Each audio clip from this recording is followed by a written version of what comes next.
back again. We so back. Yeah, I mean, we were locked out of the radio stations. So we're a few minutes late because no one cared about it. Yeah, sorry to all our fans out there. You know, this is important. What's up, Ben? Ooh. Why am I so loud? Okay. All right, we good now. I hope. Hey, we got some viewers in studio. Spectators in studio. What up, Jiggity? Jiggity, that's the worst shirt anyone's ever worn. Jiggity and Benzino. So, another week, another show. Only got like 3 left, bro. Wow, it's weird how it's gonna end for us, man. The world is ending. Sorry to all our fans out there. Sorry, Bobby. Yeah. Yeah. So. I was like in 2 seconds past time. We didn't say anything. We just kind of looked around. Bro, that's normal. Everybody leaves 2 seconds of dead air every once in a while. Just kind of looks around awkwardly. Yeah. Howard Stern does it all the time. Howard Stern's been doing this for 30 years, and he gets paid $5 million a year at least. That sounds like at least. It's something like that. I don't know. Howard Stern. I think I might have been a bigger Opie and Anthony fan, but I like Howard Stern. I didn't know he was ever on it. What's it called? America's Got Talent. No, John Cena early in his career was on the Howard Stern show. Oh. It's so weird seeing him because now he's all about like hustle, loyalty, and respect and stuff, and he's talking about how he gets with like a bunch of different girls, like fat girls and stuff. And he said size doesn't matter to him. He was hanging out with other wrestlers, and they saw some overweight woman, and so they challenged him to go do it, and he was like, "Oh, I'm not going to approach her like a dog with its tail in between his legs. I'm going to go up there and I'm going to enjoy this." And so he said he went up to her. He went back to her room. They did what they did, and then he left. And you have to watch the interview. It's so funny. Come on, John Cena. You had muscles, bro.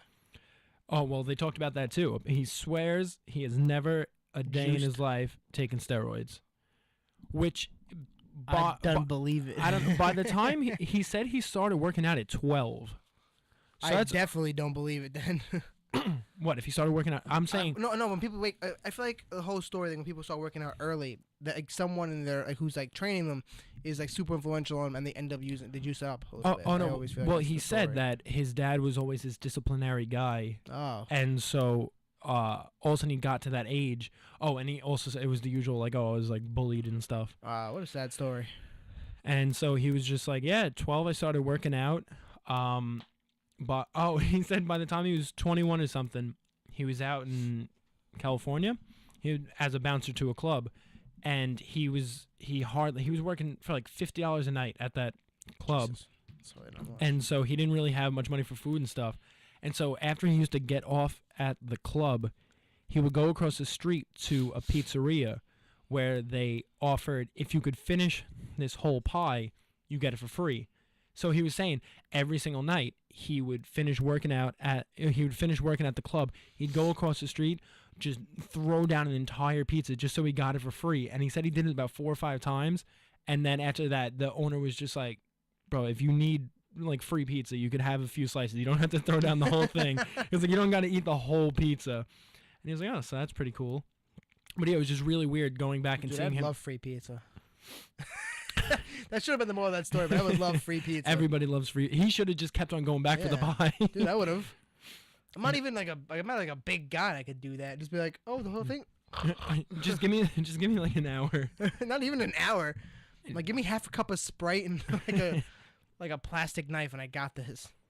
No, but yeah, so it was weird going back and seeing him like that, where and then I watched an interview afterwards where he was on, I think Z100, and he was talking about his new show American Grit, and so he was talking about all about how people got to persevere and like do what they want to do, and go back and you watch his Howard Stern thing.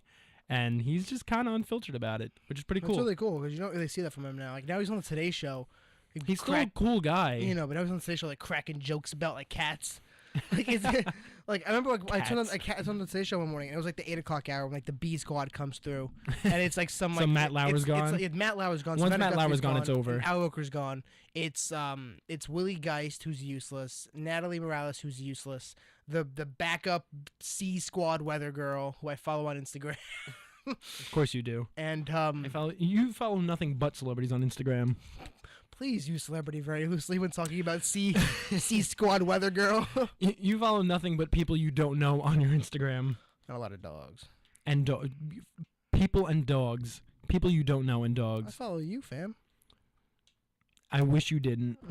Thanks. I post once every 4 months. It's true, but I don't know if that really counts as following somebody. But yeah, like, it'll be. I turned it on when it was just John Cena. He's in like a suit, and they're talking about how he gets his suits made. He wears some nice suits. Yeah, they're all custom. They have to sew them yeah. together from the middle because he's like a massive Yeah. dude. And I'm just like, Because he's 6'4" and like 250 pounds, just muscle. and then you look at him, and then all of a sudden he's like, you hear about this cat video, and I'm like, oh my god.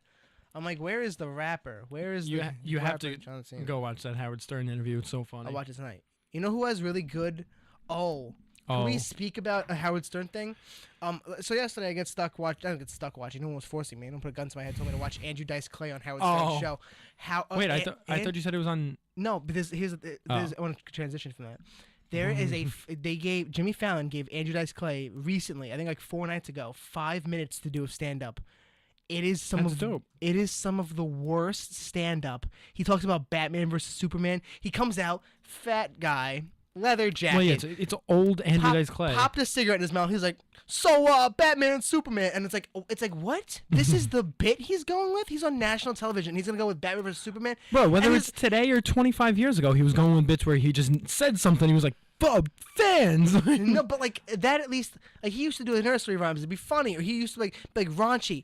Batman vs Superman. He's a Batman. He's got a belt. He's got a grapple. It's like he's a Batman. Superman. It's in his name. And I'm like, this is awful. I'm like, this is so far from even trying.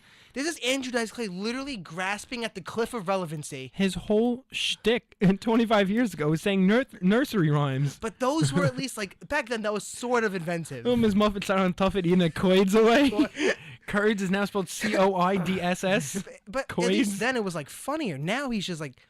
I think we find it funny because of how ridiculous it is. Yeah, it's true. This isn't and it's somebody with old material. It's not like the Batman versus Superman thing where we're watching somebody with new material. But again, bomb. He did like 15 minutes at Dangerfield. There's a club actually like a block away from me, and they actually do open mic nights. I've always been tempted to go in there and just be like, so what about that airplane food? Eating a Coids away. Dude, Andrew Dice Clay. Andrew Dice Clay. Andrew Dice Clay's bit from 30 years ago. Andrew Dice's claymation. There's a video of him doing it there, like 15 minutes, and he does the thing, and they kill. People like, whoa, whoa, and they're saying before he's even done, and he's just like smoking cigarettes in between jokes. He's like, just throwing his hand on his head, smacking himself in the face to smoke a cigarette, and then he'll do like crowd work, and it's funny because it's like he had jokes, but now it's Batman versus Superman, and Superman would win because he's Superman, and it's like, oh my god, it's so far from being good, bruh. He's just trying to meme, dude. I guarantee you, if one of us needs to make a Twitter and tweet this video, like of this finished like recording, and put hashtag Andrew Dice Clay, and you will probably get accosted via Twitter by him. He's such an egomaniac. There was like Kid Cudi. There's a Howard Stern bit where a guy goes to kiss him on the lips, and he throws a fit. He's like, "Don't kiss me. I'm not from where you're from." I think I've seen that before. It's so cringy because he's like, it's this super macho thing, but he's he's super like homophobic. No, yeah, and he doesn't even like even Howard Stern's like, yeah, you're kind of a homophobe, and he's like, yeah, it's like it's not a good thing, Andrew. Howard Stern's just a moron. Howard Stern, he's a moron, but he gets great interviews because he doesn't like Opie and Anthony are morons, but like there's always like Jim Norton who's there to be like, and say something dumb. And everyone's like, oh, even celebrities. During the John Cena interview, he wound up calling up somebody he kept on calling Eric the Midget. He always has characters. Oh, always. well, and apparently this guy is in love with John Cena. He even went to the this was around the time that the Marine came out. Oh no. And the guy Eric went to the premiere, and so they call up Eric, and they try to have him like talk to John Cena, but he stutters and he sounds like this and can't really talk. And then all of a sudden, Howard Stern is just ripping on him the whole time. He grabs like a microphone that makes him sound like him, and he's just screaming into the microphone. And he just destroys him. And every time he my god, Eric the Midget's dead.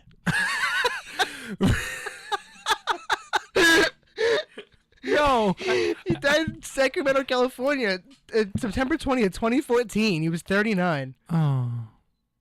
He was a member of the Howard Stern show's Whack Pack. Was Yeah. 3 feet tall. He weighed Damn. 85 pounds. And he used a motorized wheelchair.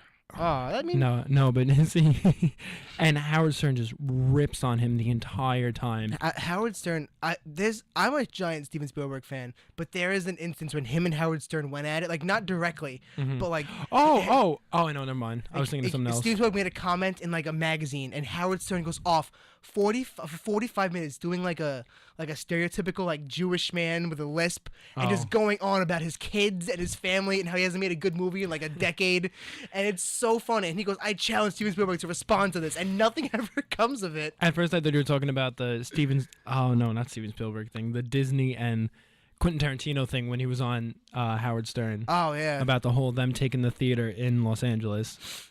Oh yeah, I forgot about that happening. I'm sure Tarantino got over it real quick when Hateful Eight made no money regardless of that studio or not. I mean, it made its money back. It just didn't do nearly as well as other movies. I really enjoyed it though. I still haven't seen it. You didn't put that on the SD card.